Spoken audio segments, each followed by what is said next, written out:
screen. What's up, horror fans? It is Danny from the Lassercast, along with, as always, Pete, and we are back to cover Shudder's 101 scariest horror movie moments, and we are up to episode 3, and we are counting down from 75 down to 63. Yes. Pete, what is going on? How's everything going? You know what? This has probably been my series that I've been the most excited to talk about with you in a long time. You know, like we used to, for my other channel, Comic Books Transform, we used to get together and we would talk about Raised by Wolves, and I was excited about that, and that was a lot of fun. But this series, I'm digging it. I'm digging the choices and some of the entries, like especially this first one, I was not expecting. You know? Yeah. I love series like this because these are like the best types of series, whether you agree with the list or the numbers or whatever. These are like the perfect docu-series to bring in new horror fans and to get a budding horror fan to like give them in this case a literal list of like, here's a bunch of movies that you should watch. It's almost like it's providing you with like horror movie homework. It's one of the things I love and we love so much about the In Search of Darkness movies, the documentaries. It's just these long 4 or 5 hour laundry lists of, oh, here's a bunch of movies that you've probably seen, but if you haven't seen them, you need to check out. And so I agree with you. Do you have anything on the channel that you want to plug before we get going with the countdown? I finally was able to get that Keith Lansdale video out, and he was cool. He like tweeted about it too. I really appreciate when authors do that. I have a couple author interviews set up soon, but none this week. So just my birthday, if anybody wants to do a birthday shout out on September 29th, I'll greatly appreciate it. But you know what's the best birthday gift to give a soon-to-be 40-year-old man is a subscription to the Lassercast. So if you guys have not subscribed to our channel, please do. That would make my 40-year-old birthday an awesome one. That's right. And then you can watch a couple of 40-year-olds talk about horror movies. Just before we get started, last night I posted I called it the Spooky Season Hodgepodge. A whole bunch of trailers have just released in the last week for upcoming horror movies and horror series that are coming out. So I did like real quick dives into the trailers for the new Chucky season, The Midnight Club on Netflix by Mike Flanagan, which we're both super excited about. I'm actually reading the book on Audible now. And then Hellraiser on Hulu. That looks great. Knock at the Cabin, M. Night Shyamalan's new film. And then I did a short review, spoiler-free, of Pearl, the prequel to X from director Ty West. So that's what I just posted. And we have, if you're watching this, episodes 1 and 2, counting down from 101 down to 76 are on our channel. And I guess that's a great place to start with number 75. So you want to introduce it? Yeah, so I was actually super excited to see Annihilation on there because I feel like Annihilation is a movie that doesn't get a lot of love. It's a movie by Alex Garland, and I feel like Alex Garland is very much like Denis Villeneuve, where he makes a lot of like awesome kind of dark sci-fi movies. Denis Villeneuve also makes like kind of gritty, realistic crime movies. But I just was not expecting it in a horror countdown. When they showed the scene that they decided to highlight for Annihilation, the scene with the bear, I was like, of course, that makes a lot of sense. It's an example of a movie that you wouldn't consider to be a horror movie, or it gets labeled as a sci-fi movie, but yet it has a scene that is potentially scarier than stuff that you see in regular horror movies. So did you like Annihilation when it came out? Loved it. It's funny because there's at least 3 movies on tonight's list that most people would put into the sci-fi genre, I think, before horror, but are all definitely scary enough to fit as, you know, kind of just genre movies, sci-fi horror, and get into that. It's funny. I finally just sat down. I'm about 30 minutes into Men, finally, from Alex Garland. I like it so far. I know you and Sherry liked it too. Uh, when Annihilation came on, before they even showed the scene, I just wrote down in my notes the fucking screaming bear, Exactly. because that's the only. There are some movies that legitimately have 3, 4, 5 different moments that can go on the list. And Annihilation is a great movie, but there's only one moment in that movie that can go on 101 scariest horror movie moments, and it's the Right. screaming bear. And if you haven't seen this movie, they go into this like the shimmer where it blends DNA of everything involved, and this bear kills one of their friends, and effectively when the bear screams, it's the girl's voice screaming. So you have this like mutated, half skull faced, monstrous bear Yeah. threatening these characters, screaming like their dead friend. And I remember sitting in the movie theater going, oh crap. Like, Yeah. oh, and then they even go so far as to show the scene that comes right after where the one of the crew gets killed by the bear, and they make this great comment about how most movies you'll see the attack and then it'll cut away because you know what's happening. Nope. This movie is like, we're going to watch this mutated bear that screams like a dead girl. We're going to watch it rip a girl's face off. Yeah. And yeah, holy shit. Like, it's an amazing moment in a really great movie. So yeah, I was really surprised and happy to see this on the list. Yeah, yeah. I mean, and Alex Garland, he has stuff in his other movies too. Like there's stuff in Ex Machina that I think could fit into a horror movie. There's stuff in Sunshine that Oh, definitely feels like a horror movie, well, you know? So Sunshine. Oh, he wrote Sunshine. I'm like, Danny Boyle directed it, but he wrote it. Yeah, very good points. Yeah, yeah. Danny yeah. Boyle But directed it. Yeah, yeah. I love Sunshine. That's one of Yeah. my all time favorite sci-fi horror movies. So Yeah. yeah, I he's great. I know you wanted to make a point of like saying where you can find these movies too. Do you know where people could find Annihilation? You know something, that was a great point that I had, and then I forgot to look everything up because I was working all week. So I know where you can find some of them. Some of the movies I do, Okay. but yeah, that was a great idea I had in theory. It's all good. I understand. It was a pretty busy week for myself too. So, Yeah. one point that I want to make because I've been doing it for the last few episodes is pointing out movies that I have seen versus movies I have not seen. So, I have seen Annihilation. The next movie, which is based on a Stephen King book, I actually have not seen. I've not seen Cujo, and I've not read the book either. So, that was number 74 on the list. And Sherry was actually kind of like listening in from the balcony while I was watching the show. And Sherry actually said that Cujo was not really that scary a movie. Do you feel that way or no? it I feel like you remember the scene in Family Guy where they show Stephen King and he's like a lamp monster. Rawr. Yes. Like Yes. the greatness of Stephen King is that he takes things that we see every day and and he makes them into these terrifying things. So you guys have dogs. Like I Yes. have 3 cats. Uh-huh. If you made a horror movie where the family pet turned into this giant rabid maniac, that would be kind of scary to me. Especially if the dog was a massive Saint Bernard, that could overpower me. Yeah. Uh, I haven't seen Cujo in probably 20 years, but I remember the ending of this movie.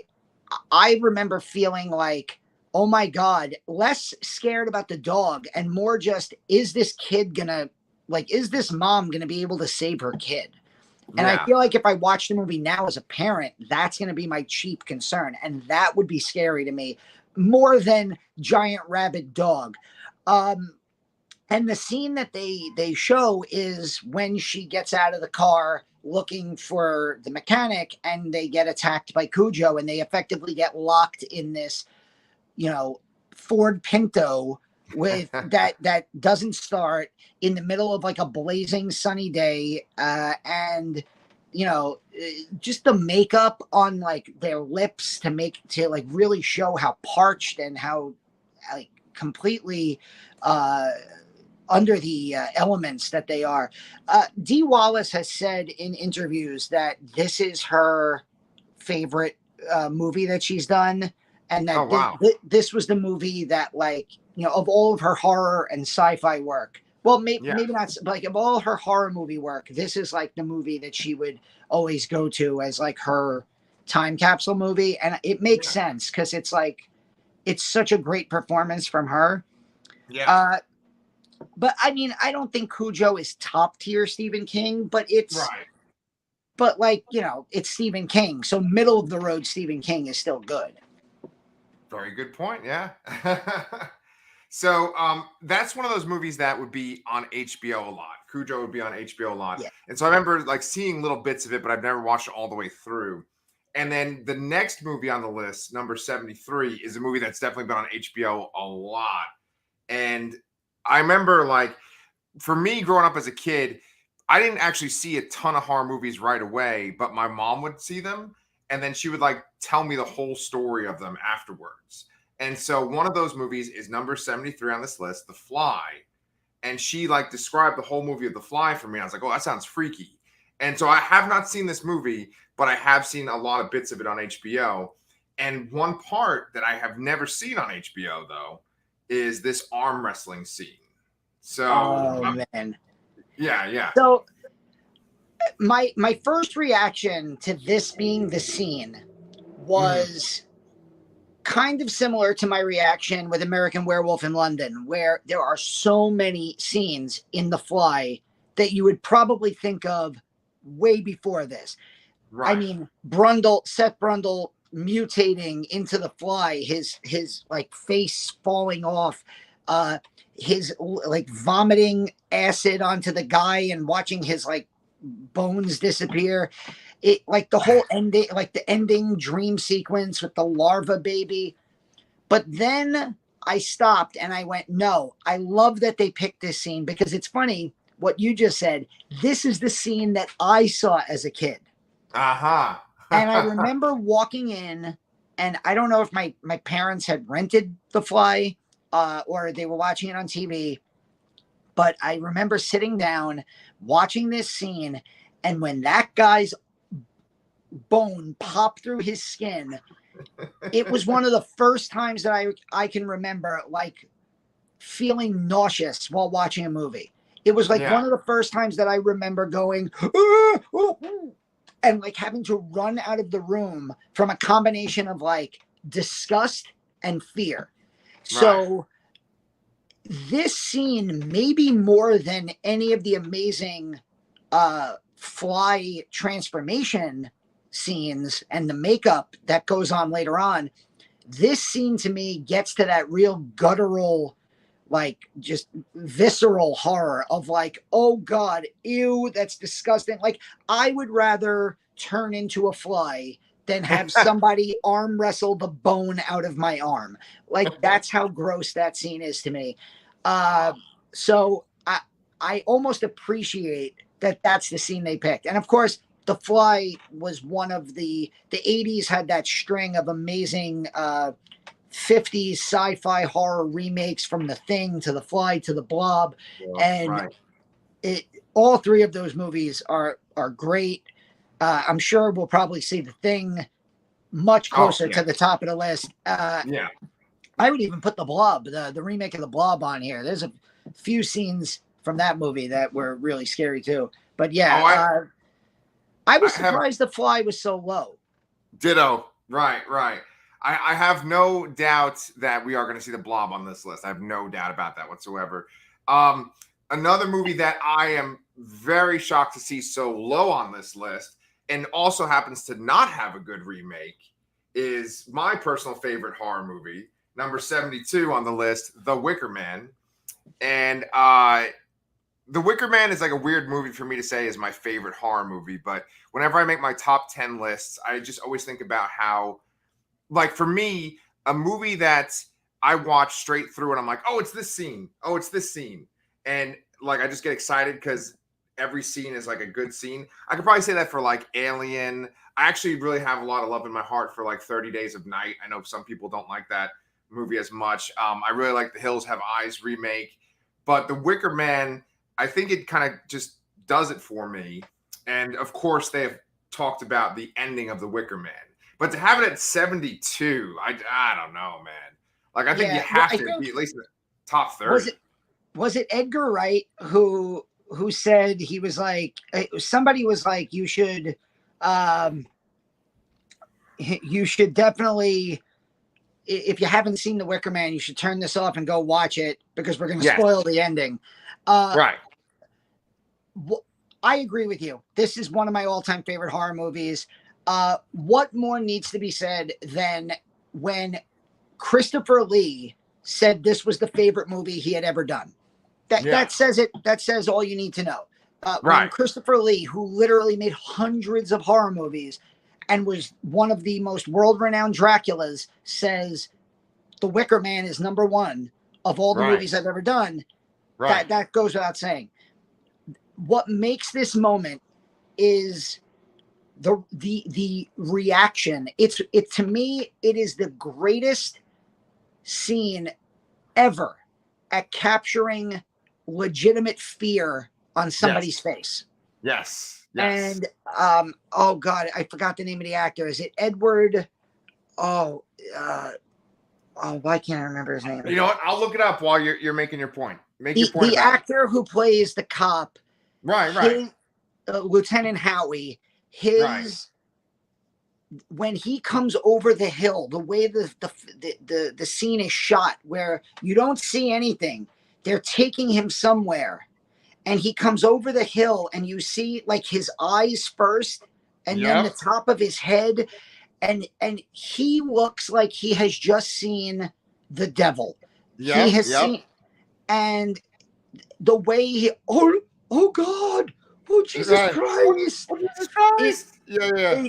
It like gives me the chills. His reaction, and then everybody else on the island is like watching him burn, dancing and celebrating as if the good guys win at the end.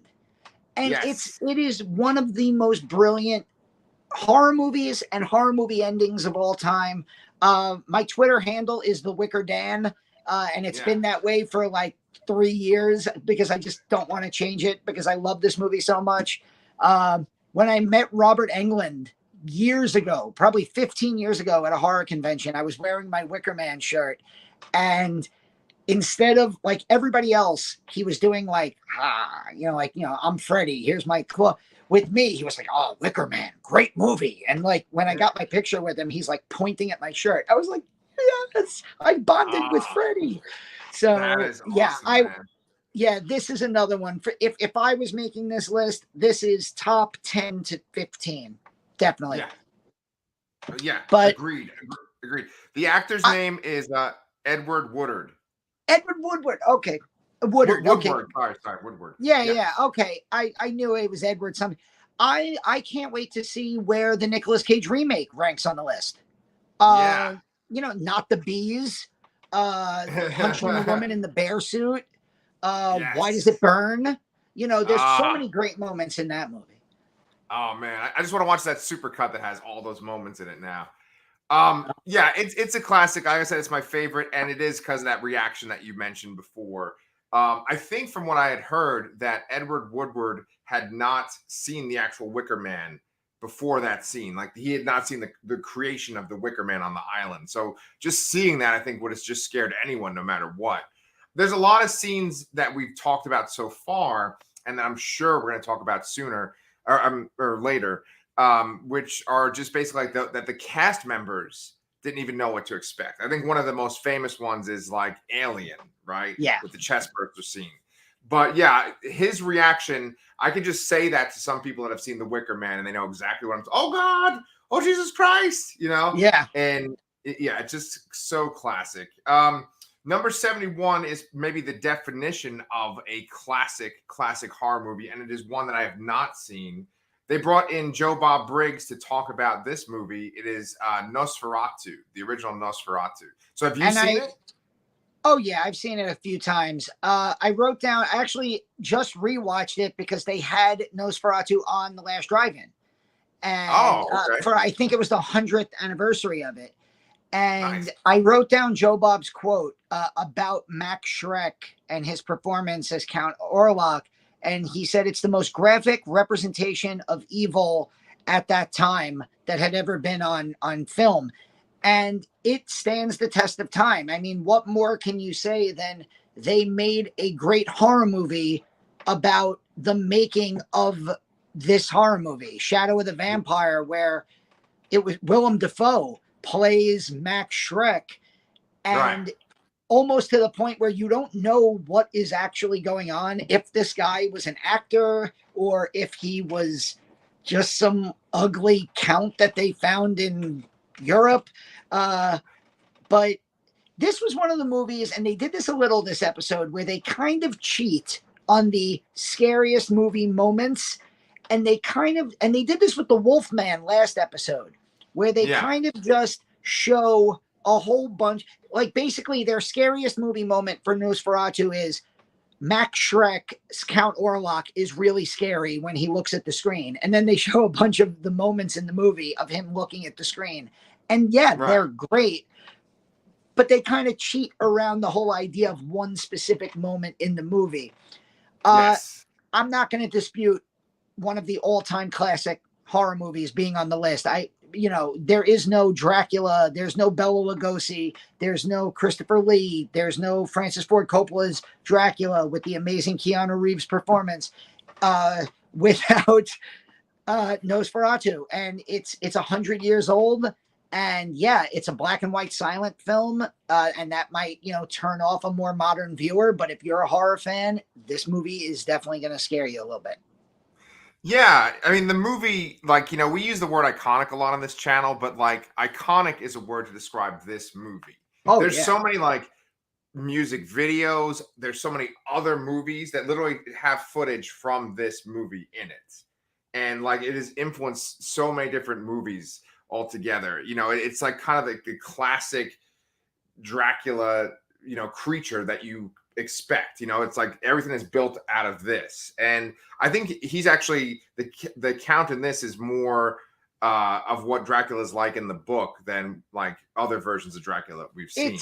It's funny because you go from Nosferatu to Bela Lugosi, and in these two iconic Draculas, effectively, you have hideous monster who they even make a point, no woman is going to look at Count Orlok and be like, oh my God, how dreamy. I'm going to look into his eyes and, get, possessed. And then you get Bela Lugosi, who's this handsome European. And then obviously all the Draculas since have this kind of good looking, that's why one of the things I didn't love 30 Days of Night, but I loved the vampires in them. I loved just they're these guttural monsters. And it kind of felt like a throwback to Nosferatu, where this is what a vampire is supposed to be. They're not supposed to be these, Edward Cullen, who's going to sweep you off your feet and, have baby vampires because they're so damn hot. No, they're freaking blood-sucking monsters. And that all started over 100 years ago with Nosferatu. Yes. And the next movie on this list goes way past Edward Cullen. It's so modern that it's even past all the Twilight craze. It just came out last year, and it is The Night House. Now, I actually did see this. I can't remember. Did you and I cover this? Did I do it on the Anchor Pete channel? You might have covered this on Anchor Pete, but we definitely mentioned this in our top 10 of 2021. I think we both had it on the list. Yeah. It's directed by David Bruckner, who has the new Hellraiser movie coming out on October 7th. And it stars Rebecca Hall, who is one of the best actresses around today. And I love this movie. And I wrote down as the moment, I wrote down this was another one where they kind of showed multiple things. It's I wrote the negative space demon, how the entity in this movie just kind of shows up in the negative space in front of you, which the way they filmed that was incredible. Yeah, I agree. But then they also show the scene where she finds the bodies in the mirror house on the other side of the lake. And you're like, oh, so again, this series is kind of cheating a little bit with the movie moments, but for a movie like this, I will allow it. You know, I'll Yeah. allow it. Because this is the type of movie that I don't think has like the mass appeal. Like you're not going to see a packed house on a Friday night for an emotional, slow burn kind of ghost story type horror movie like this, as compared to, let's say, Scream 2022. Or even Right. last night, I saw Don't Worry, Darling, and maybe it was like all the buzz around there, but like there was like a pretty decent crowd at a 10 o'clock show last night on a Friday for, this weird movie. So the Night House, when I saw it, I was one of the only people in the theater. Yeah. And this movie is creepy.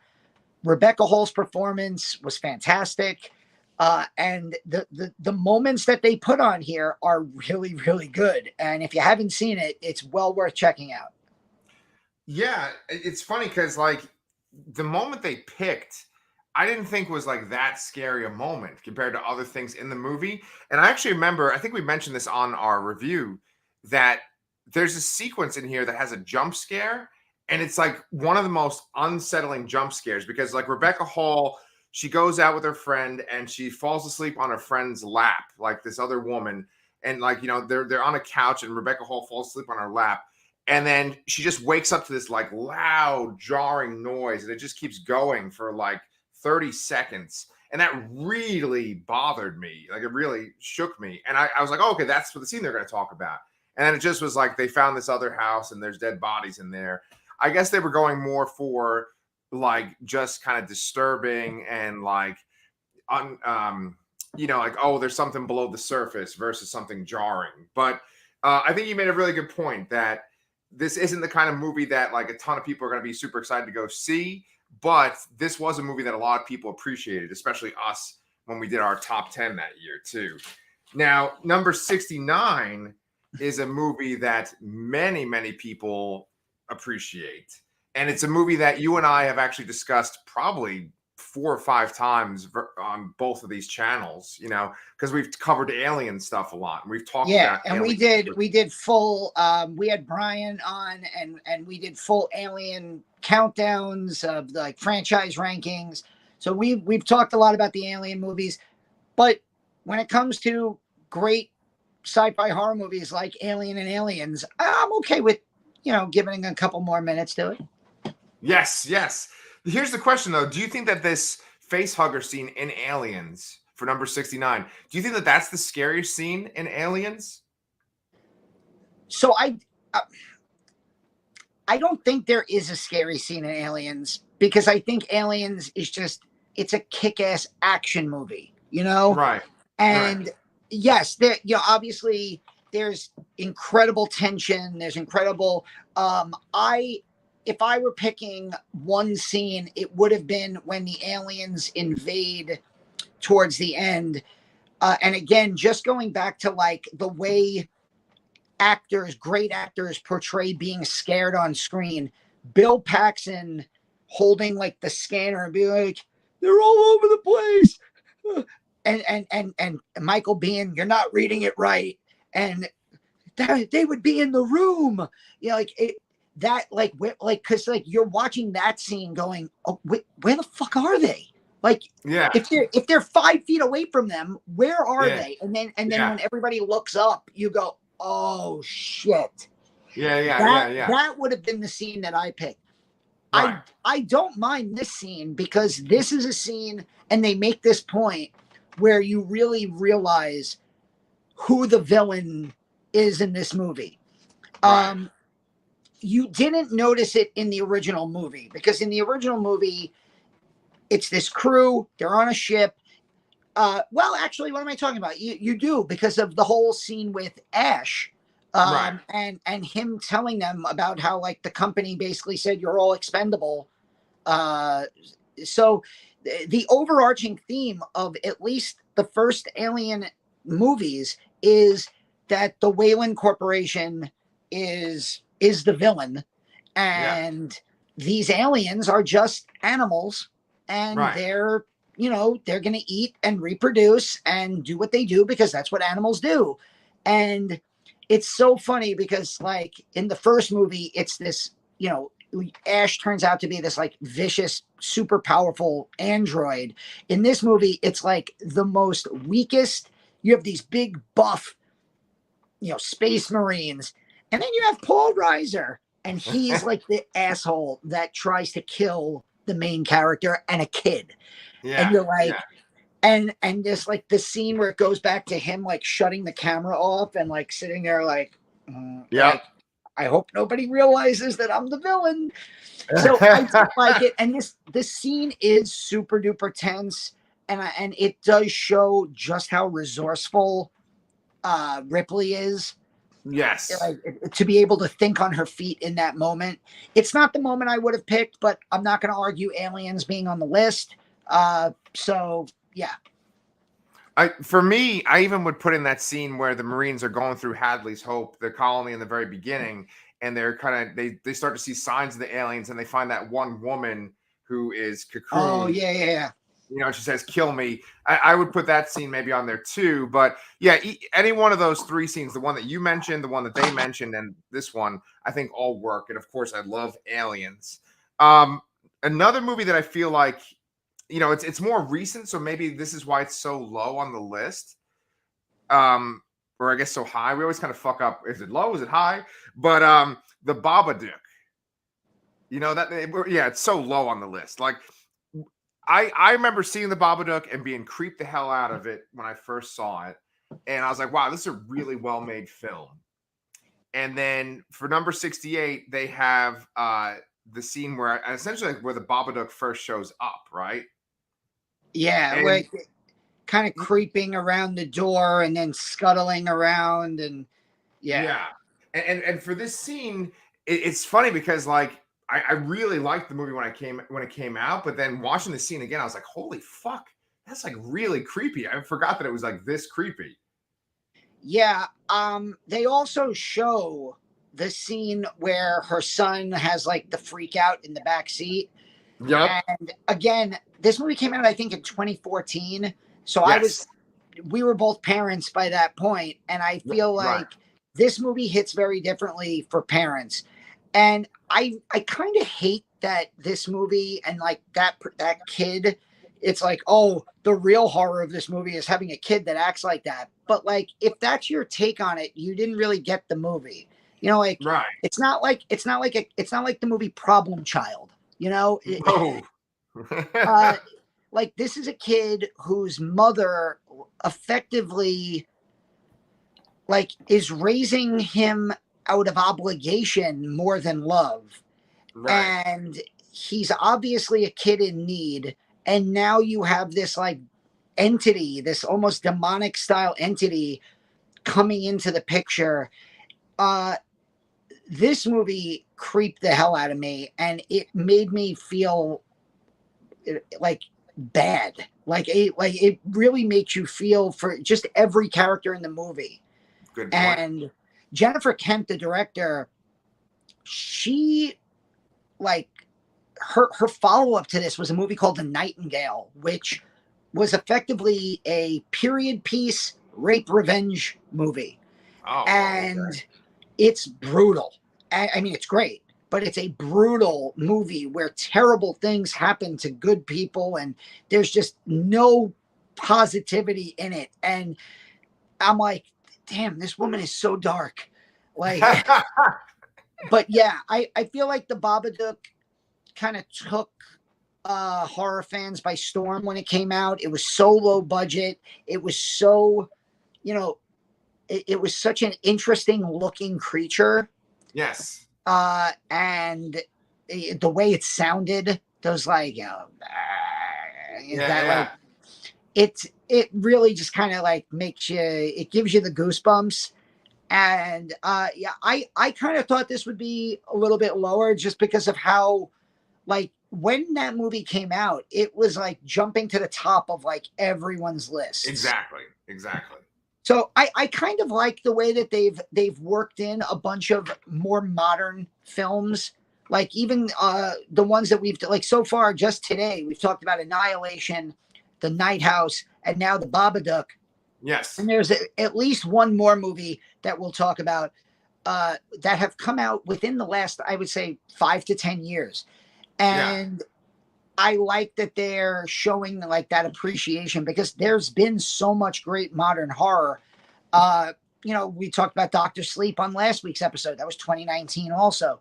And so I like that they're mixing in like something that came out just a few years ago with something like Nosferatu, which is one of the first horror movies ever made, Right. So I like the list has some good fluidity to it. Yeah, and with that all-encompassing nature, then you have movies that even the commentators kind of seemed uncomfortable to talk about. Like, I feel like they didn't want to really talk about it. And that's number 67, The Last House on the Left. And I've seen this movie once. I remember watching it and kind of feeling like, oh, it has some kind of redeeming value. But I saw it like maybe 14 years ago or so. And now watching the clips where they talk about it, I'm like, oh, did I watch this? I don't know. Like, that's one aspect of horror I've never enjoyed. And I know that there's some people that like love this kind of shit where they're like, yeah, look how fucking brutal and nasty this is. And like, I just have never gotten into that part. I don't like watching people get tortured. If it's in a good movie where it makes sense and it's like, there's some kind of emotional payoff, sure. But if it's just torture for the sake of gratuity, I don't like that. Yeah, and rape revenge as a subgenre is a tough subgenre to enjoy. Like, you can't enjoy it, and if you do, like, probably seek some type of help. My favorite rape revenge movie is actually the movie Revenge that came out a few years ago, and that was done by a female filmmaker, and it's just so super stylized and so incredibly colorful and just out there. The rape revenge movies are not movies that like you watch and then you're like, I need to rewatch that. Like, it's not like, the great horror movies that we love, we'll just sit back and watch over and over again. We just talked about Aliens. We'll watch Aliens 5 times a year and never get bored of it. Nobody who saw Last House on the Left back in the late 70s is thinking to themselves, you know what I haven't seen in a while that I could really enjoy? Last House on the Left. And it's funny because you mentioned the people who spoke about it seemed genuinely uncomfortable. And I think Joe Bob was actually one of them too. And it's like, if you can make Joe Bob feel uncomfortable, like, Jesus Christ. And this was Wes Craven. Like, Wes Craven's early films are dark and bleak as shit. And they were criticized for really not having redeeming value. He did this, and then he did the original Hills Have Eyes, both of which have extended rape sequences, lots of torture, lots of like murdering of the innocent. And yeah, there is revenge that comes later, but it's like you have to sit through a lot to get to that. And it's like by the time 1984 rolled around, you're like, oh, thank God, he just came up with like a dream demon who kills people with his razor glove. But, like, I saw Last House on the Left. I have no interest in ever rewatching it. To me, this movie is like, it's 1A and 1B. It's like this and I Spit on Your Grave, the original I Spit on Your Grave. That's a movie I've never seen. And I keep telling myself, like, maybe I should see it because it's so controversial. It's so, like, I don't want to say classic, but it's a known entity.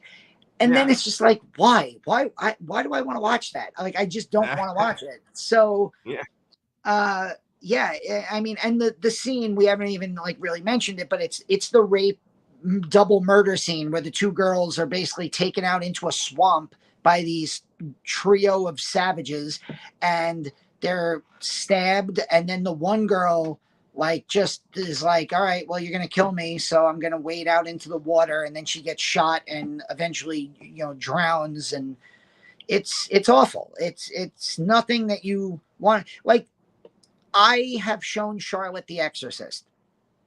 Yeah. There's no need for me to start showing her like late 70s, early 80s rape revenge movies. Like, that's not a category of film that I'm going to be like, if there's a line that I have with the movies I show her, that's pretty much the line.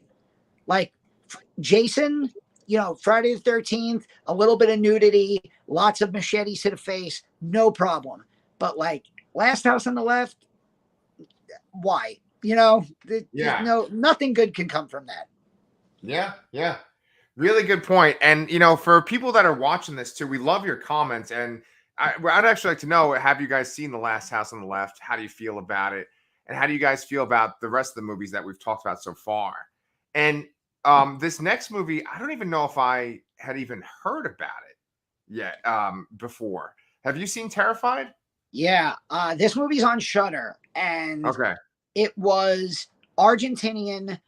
And when this came out, this was one of those movies where instantly loads of people started talking about, oh shit, is this the scariest movie on Shudder right now? Is this the scariest foreign film that's come out in a long time? And Yes. it is fantastic. I was shocked when I saw this, when they Yeah. put like number 66, Terrified. I went, like, I had this like reaction of oh shit, really? Oh Yeah. wow. Like I was like genuinely excited. I love foreign horror films, and this is one of the best modern foreign horror films. And the scene they picked is so goddamn creepy.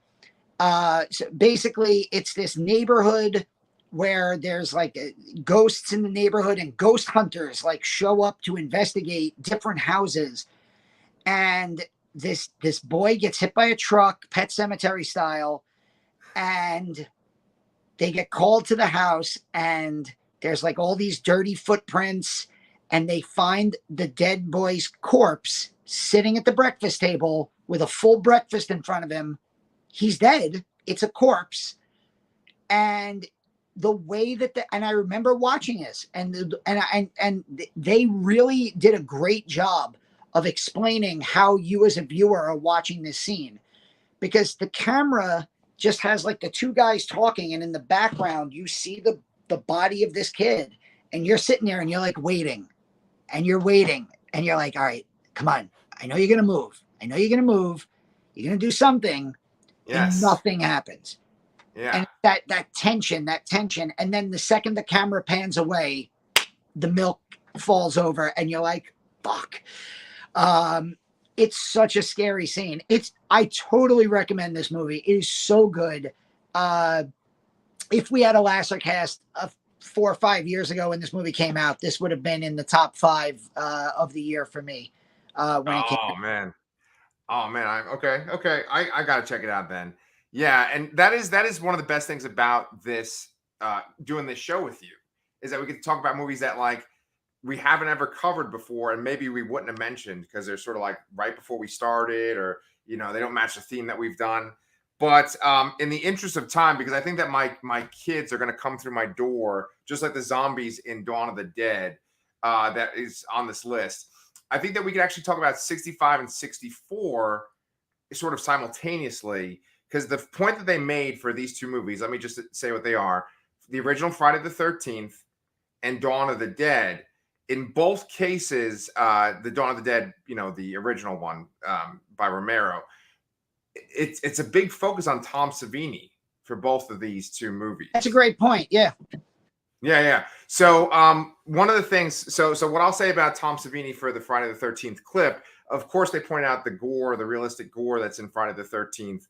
But Tom Savini makes this point of he's the one that suggested that Jason come out of the lake at the end of the movie. And I never knew that. Did you know that? I did, but he's always adamantly said that it was a dream sequence and that Jason was never supposed to be real. So, like, the filmmakers basically just saw, or the producers saw how successful part one was, how much money they made on such a small budget, that they were like, let's take that dream sequence from the end and let's make it so that kid's still alive. And here we Yeah. are, 42 years later. And, I have a box set behind me of 12 Friday the 13th movies. And Jason is one of the most recognizable characters in all of horror. And Tom Savini does the makeup on young Ari Lehman, who jumps out of the water at the end.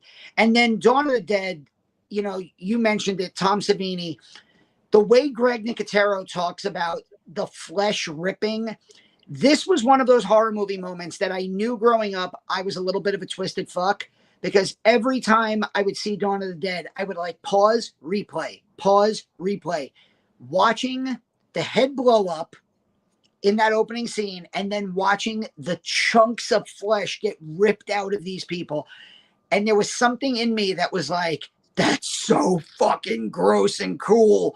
And that's one of the things I realized I might be a sick little person who loves this shit a little too much. But yeah, the way the flesh tears off the body in Dawn of the Dead is so gross. It's so cool. And it's so much fun watching somebody like Greg Nicotero, who's so famous in the horror and zombie genre, especially, just geek out about that scene. Yeah. And in the interest of time, I know you got to run in a minute. We're up to the last one, number 63. Have you ever seen Peeping Tom?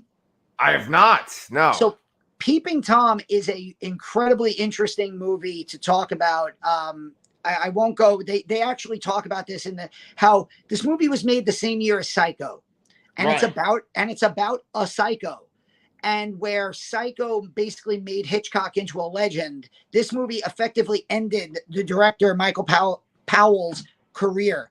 England had much tougher, standards of decency in the 50s, 60s, 70s when it came to movies than we did, and there's not even anything ultra graphic in this movie. It's just the scenes of it, and what he was doing to these women was considered like so taboo that he effectively got blacklisted. And for that alone, people should go out of their way to see this movie. I think it's streaming on Tubi for free. I did look it up because I was like, I haven't seen Peeping Tom in so long. Maybe I'll rewatch it. But yeah, basically the moment from this was the ending of the movie, where you finally see what he's doing, where his goal, much like we talked about with Edward Woodward in The Wicker Man, of capturing fear on screen. He is a cameraman, a photographer, and he wants to capture that last final moment of absolute fear when a person knows that they are about to die. And he turns the tripod onto these women, and he has a blade in it, and he has a setup where there's a mirror next to the camera. So the women are looking at their own reflections, seeing how scared they are as the blade gets closer to them while they're being filmed. And you don't really see this whole setup until the final moments of the movie. Yeah. It's a great scene in a great movie. I feel really bad for Michael Powell because there's parts of this movie that are almost as good as Psycho. And it's just like the difference in the way those two movies were received. It's almost like E.T. and The Thing, where obviously they're not similar at all. They're about aliens, and they both came out in 1982. But like E.T. was nominated for Best Picture. It basically confirmed that Spielberg was the great director of the time, having now done, Jaws, Close Encounters, Raiders of the Lost Ark, E.T. in like a 7-year span. And it was like off to the races. And The Thing was like, ugh, what a disgusting movie. John Carpenter, you should be ashamed of yourself. And it wasn't until like decades later where everybody was like, yeah, we fucked up. The Thing is amazing. And I feel like, a show like this might help kind of, Michael Powell's reputation kind of if people go out of their way to watch this, which they should. It's a great horror film, and it didn't deserve the guy to basically lose his career over. I mean, we talked about Last House on the Left. That could have ended Wes Craven's career if people were like, oh, this guy, he did that smut, but in America, apparently the standards of deviance are a little bit, more lenient than they were in England. So yeah, it's so funny that you say that, because one of my favorite movies from last year was about that exact subject. It was that movie Censor, which had that actress that was also that actress that was also in Raised by Wolves that we love so much too. But with this movie, I'd never seen it, and it's once again another movie that Edgar Wright talked about a little bit, because Edgar Wright, I think he probably was influenced when he made Last Night in Soho by a movie like this too.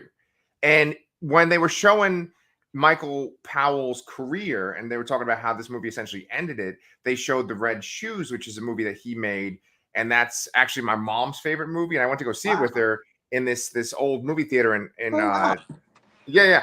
And in that old movie theater, coincidentally, me and my family, we saw Rear Window, another Hitchcock. They always show Hitchcock movies in this theater, the Paramount. Yeah.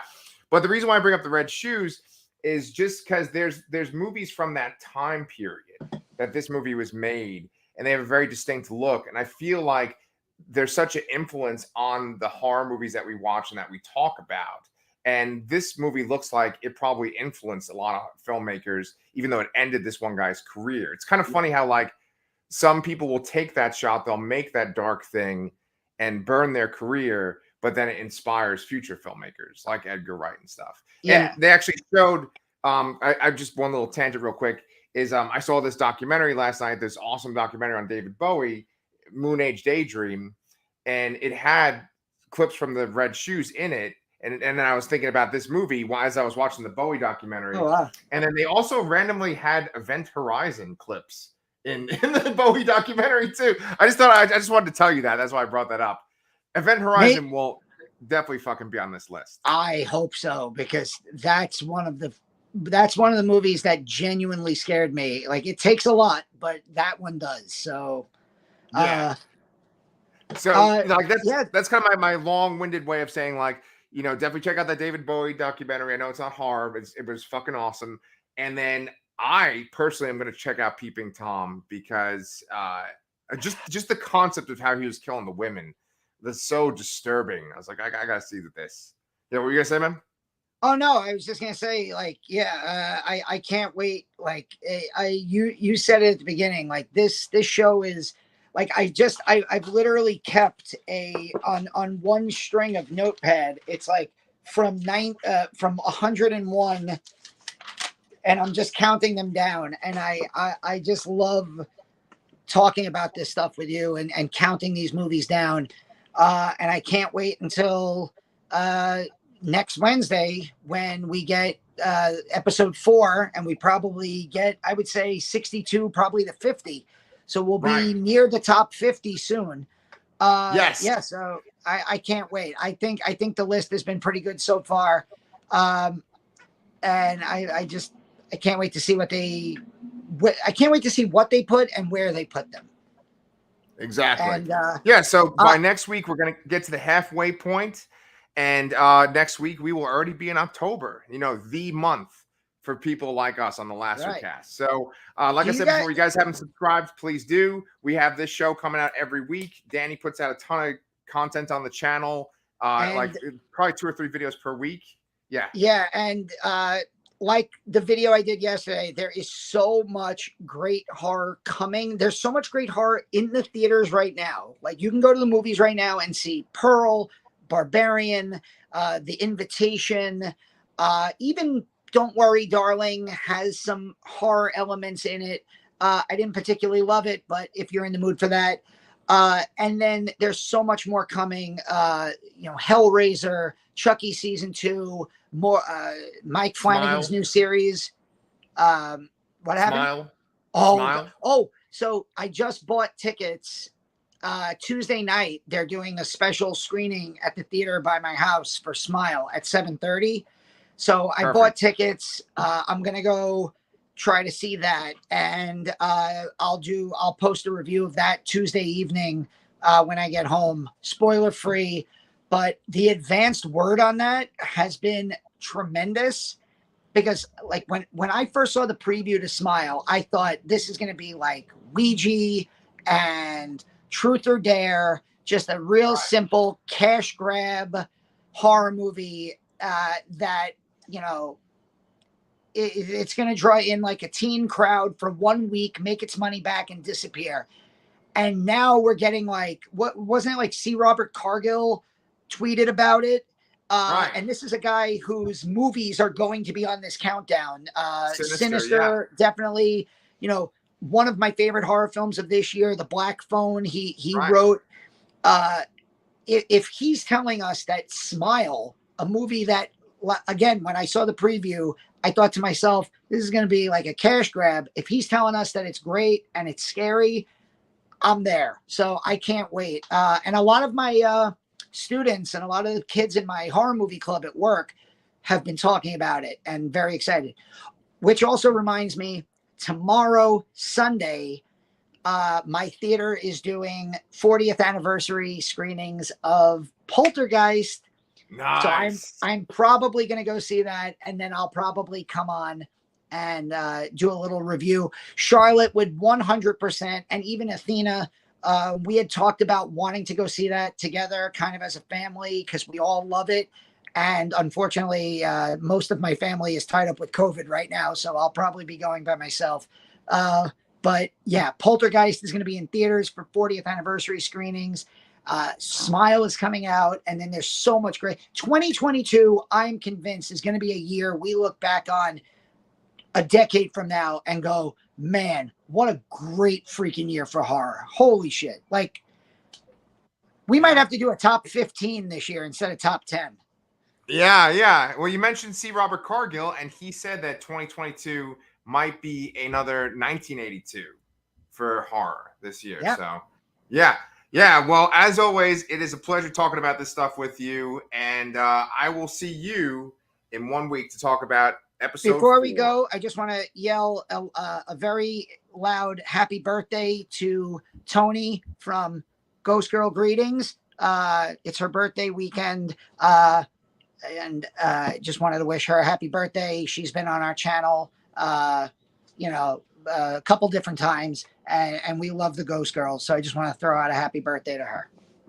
Yeah. Anybody that's got a birthday around this time of year, pretty fucking awesome in my book. So who else? Oh, I don't know. All right. We'll see you guys real soon.